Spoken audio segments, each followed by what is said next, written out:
Sa kanya yan. Ano sa atin tayo? Yung mahirap yung pag-yun sa pag-ano. Yung pag bagong pag sa umaga, hirap akong tumayo. Ilang taon na kayo ngayon tayo? 7. 67. Pero ngayon, kaya nyo na maupo, nakakatagal na yan. Okay. Ngayon, ang ibig sabihin, pag nakakabalance kayo, yung hindi siya talagang masakit, pag upo kayo, nakakatayo naman kayo. Pero pag tumatagal ang pag-upo nyo, pag tatayo na kayo, alam nyo kung bakit. Nilalambing na kayo ng edad nyo. Yun lang yun. Hindi yan talagang pilay. Ang gagawin nyo na dyan, kahit pa paano, mag-aral-aral na kayo na mag-haplos-haplos ng mga muscle natin sa balakang. Kasi hindi, based din yan sa ano nyo eh, based din yan sa sasabihin nyo sa akin. Okay naman, upo, okay, pagkwentuhan. Pero pagka tumatagal nga, ay, tumatanda na atawa. Oo, talagang tumatanda na tayo. Lalo na kanina yun. Matagal tayo ako sa kote. Paglabas mo na upo sa... Oo, ganito nga, nilalambing na kayo ng ano, ng edad. Ibig sabihin, compress na yung disc nyo, nagkakaroon na tayong degenerative change. Ang gagawin lang natin yan, konting ganon, tapos sa plus lang yan, mamaya patatayuin ko kayo na mabilis eh. Tapos yung sa leg. Sa leg yan. Sige tayo, tanggalin nyo muna itong ano nyo. Salamin nyo ha. Kailan ba yan sa tipos ko? Kailan ba yan sa leg nyo naman? Siguro mga 1 month na to. Na-umpisa to sa parang sakit na yun.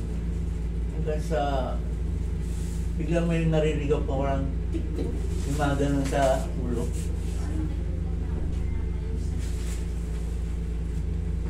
Napacheck nyo na to?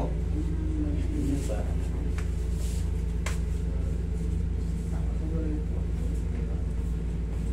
Di ba parang meron kayo?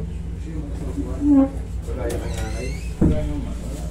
O ganyan na kayo ng binatilyo? Ganito ba sa tatay ng binatilyo? Anong ano? Alin? Alin mo? Parang hindi. Parang malaki kasi. Yan, o. Parang lumalaki dito nyo tayo. Kumpara sa kanila. Kasi ma-observe. Ito, pag nakakapa mo rin, o. Nahawakan mo ba yan? Kapain mo to tayo. Yan. Oo, parang... Parang may laman, no? Oo.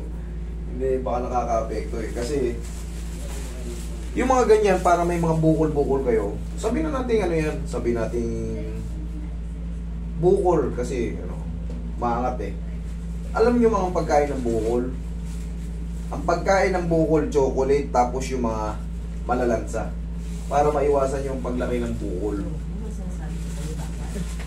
Lalo yung mga itlog, manok, patis, pusit, hipon, bagoong. Alam nyo naman pala eh. Pero ang pangkaraniwan natin kinakain madalas, itlog, manok. Yan ang pagkain ng bukol, baka lumaki. Medyo may nakakapana kasi ako tayo eh. Tsaka medyo kita na. Hindi lang halata sa'yo eh. Siguro hindi nyo napapansin. Ngayon lang napansin. Bawas-bawasan nyo yung mga ano, bawas-bawasan nyo yung malalansa. Baka nakaka-apekto sa liig nyo eh. Baka may naiipit-ipit dyan kasi. Nakakain yung chocolate. Kaya nga hindi na ako kumakain. Chocolate yan talaga. Isa yan sa mga ano, pagkain talaga ng mga bukol. Paborito.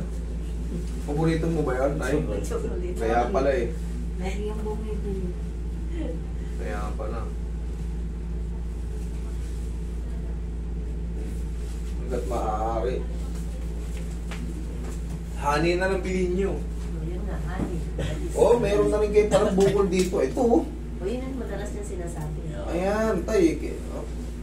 Meron na rin doon. Oh. Ano yan? Opera natin. Ipapa-opera. Hindi, ganito tayo. Kahit walang opera kaya ito. Hayaan nyo lang. Hayaan nyo lang. Total, 67 kayo. Pag pina-opera nyo, gagastos pa kayo. Nasugatan pa kayo. Eh, hindi naman nakaka-apekto. Maaaring maka-apekto, pero maliit lang. Maliit lang. Isa yan sa ano, kaya pala tayo may parang pumipitik-pitik dito. Ito, may bukol pala si tatay dito. O yan, isang ganito na oh. Ayan oh. Kaya pala, ay, may umaapekto sa linya, kabilaan. Ito rin yun. Bawas-bawasan nyo na yung pagkain ng chocolate tsaka yung malalansa. Wala lang, parang ano lang, dire-diretso lang. Kumbaga, kaya nyo naman, hindi naman kayo naapekto sa paghinga, di ba? Medyo sumasakit-sakit na yung leg nyo. Hindi rin kasi yan basta-basta pwedeng hip yung massage ng dinan, dudurugin. Naku, lalo lang lalaki yan. Higa kang patagilid tayo. Pangkaraniwan na yan tayo na parang may parang lalagitik-lagitik sa ipit tayo. Kaliwat kanan pa rin bukol eh.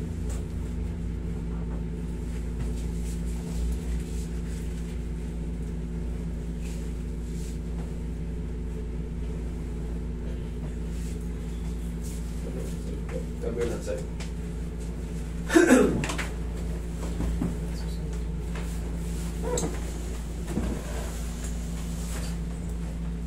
Pero yung bukol nyo, napansin nyo na yan noon pa. Oo.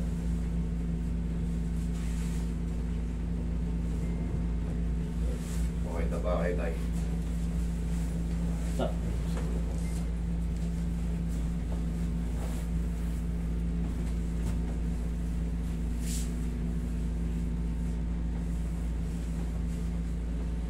Huwag lang yan, ano yun, huwag lang yan diin-diinan para hindi mamaga.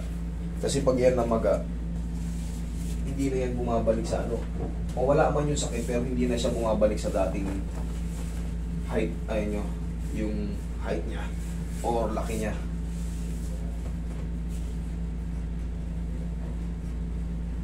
Oroy, lambing lang itong tatay.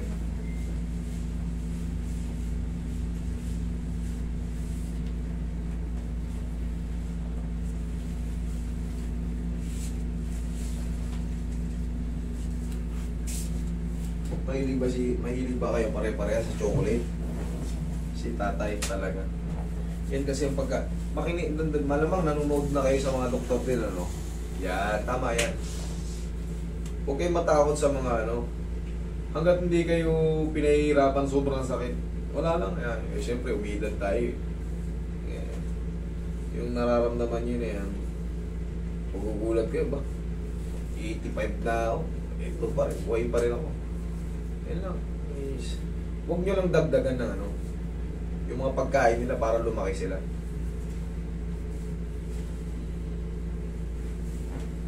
Yan nagagawa sa akin ito pag hindi ko lang kinakain sila lalo na panood ko sa hip. Tihaya ka tayo. Tihaya.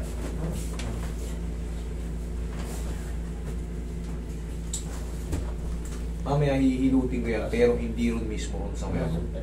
Tupin po yung tuhod nyo. Hihilutin nyo. Yan.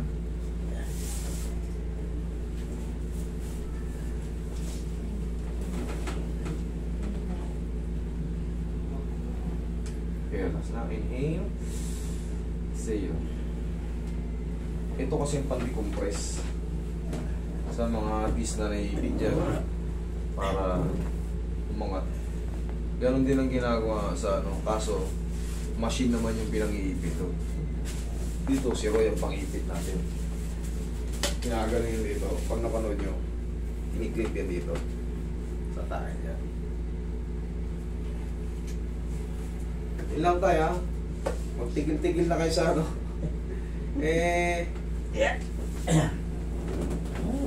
Tapos, pagkababa ko kayo sa higaan, huwag ganyan. Siyempre, umiidad tayo eh. Huwag ganyan. Pwersado yan eh, oh. Kahit pa kung bata eh.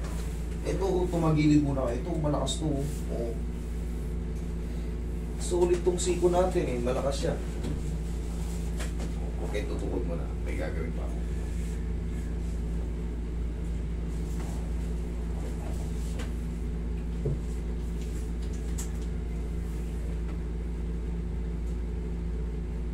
Hindi natin patatamaan. Ito yung bukol.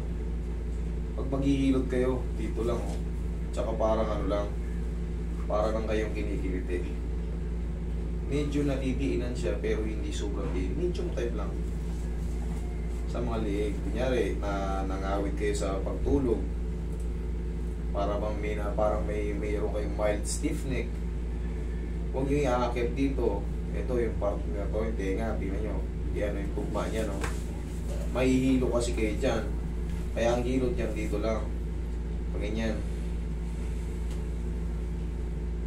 Tapos, syempre, kung nakakakapakay ng bukol, sabi natin maliit pa, huwag niyong durugin, hindi yan totoong lamig. Yung sinasabi, lamig-lamig yan, hindi.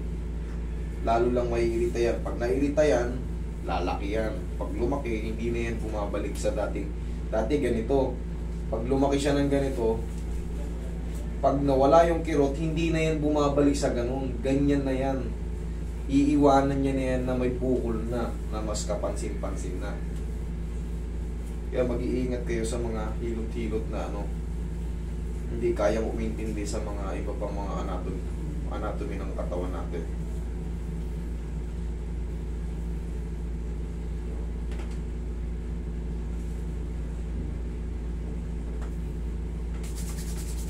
Mas maganda pa iganyan nyo itong bukol. Mas maganda pang ganyan ninyo. Yung parang hina-hot compress. Mas maganda pa pakiramdam kaysa diinan nyo. Pwede ba yung bag na may mainit na ginagawa? Pwede naman kung hot compress ang tawag nun eh. Pero kung wala namang masakit, pero kung may parang kumikirot-kirot siya, kahit palad lang, ganunin nyo lang O, tingnan nyo yung pakiramdam. Palad lang kasi mabigat yun yung palad lang, i-rub nyo lang, bumili kayo ng pau, ganyan mo. O, masasaktan ba kayo? Masarap siya Lingon ko rito tayo. Okay naman. Okay. Kabila. O, okay naman. Okay, tayo. Balakang nyo, bilisan nyo tumayo. Oo. Yung yung sa balakang nyo, pangkaraniwan yan. Ano yan? Naglalambing na talaga yung edad natin, 67 na kayo. Kaya, upo kayo ulit. Explainan ko kayo. Once na umiidad talaga tayo, meron tayong tinatawag na degenerative change. Pag nakikipagkwentuhan tayo, matagal tayo nakaupo, kahit pa paano, huwag yung sobrang tagal para tumayo kayo. Yan lang. Isa, dalawa, tapos upo kayo ulit. Tapos syempre, sa bahay, pagka gabi-gabi na, mag-maintain na tayo ng wala naman yan kumbaga, ganun din na yung balakang nyo. Kasi binibisita na talaga tayo ng edad Okay tayo?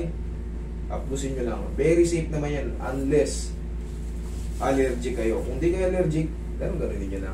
Okay? Sige. Ikaw naman.